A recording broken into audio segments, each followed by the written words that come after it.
Good morning, my dear students. Welcome back.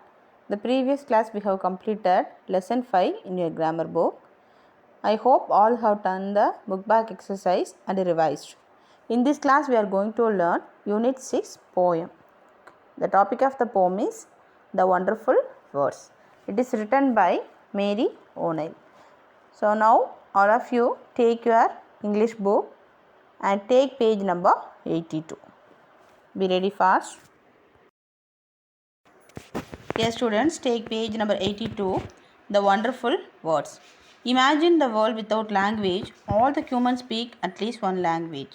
The words we speak bring out our thoughts. Read the following poem on words.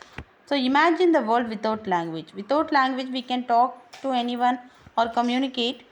So no, all the humans speak at least one language.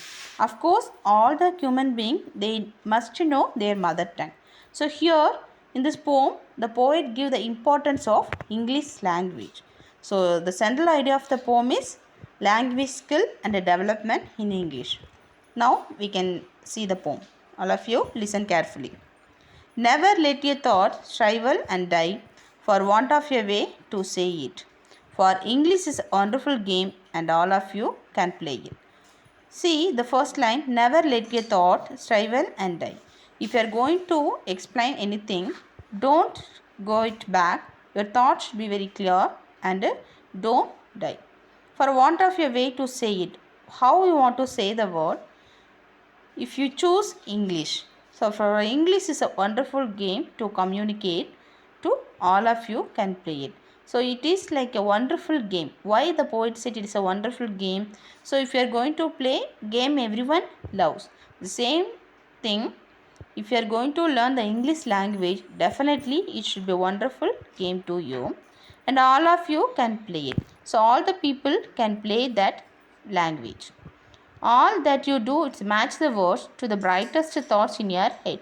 If you are going to match the words in the language, definitely you got the brightest thoughts in your head. So that you came out and clear and true and handsomely groomed and fit. So if you are clear in your language, definitely your thoughts also clear and true to everyone.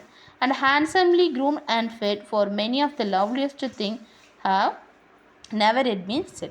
So there are so many loveliest things in the language, but most of the people they don't know about the importance of the English language.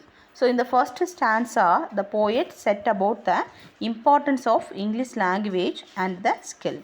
So how you should develop your skill, that is also the main idea. So he said, what are the words he said? It's a wonderful game and clear and true. It should be match the words. So you read it clearly. The second stanza, words are the food and dress of thoughts. So how the poet said about the words. So how the human being need the food and dress is very important to life. The same thing, words are the important to the thought. So he compare it is like a food and a dress. They give it a body and swing, and everyone's longing today to hear some fresh and beautiful thing. So most of the people love the language, but every day they want to learn a new thing. So nowadays they are very longing for the language learning. So some fresh and beautiful thing definitely in English language every day. But only the words can free a thought from its prison behind your eyes. So if you are not talking to anyone, definitely you live in the prisonary life. So definitely you should be talk to all the people. Then only you can get the freedom. So that is only the given in the second stanza. Maybe your mind is holding now a marvelous new surprise. If you catch the point what he said, definitely there is a change in your mind. So the last line he said, a marvelous new surprise got by the readers. So that's all. Now I can explain shortly. In this poem, The Wonderful Words, the poet said about the importance of words in the language development. So of course, he said the English language skill, how to develop and how it occupy the world. So all the things given by the author in this poem is a beautiful poem.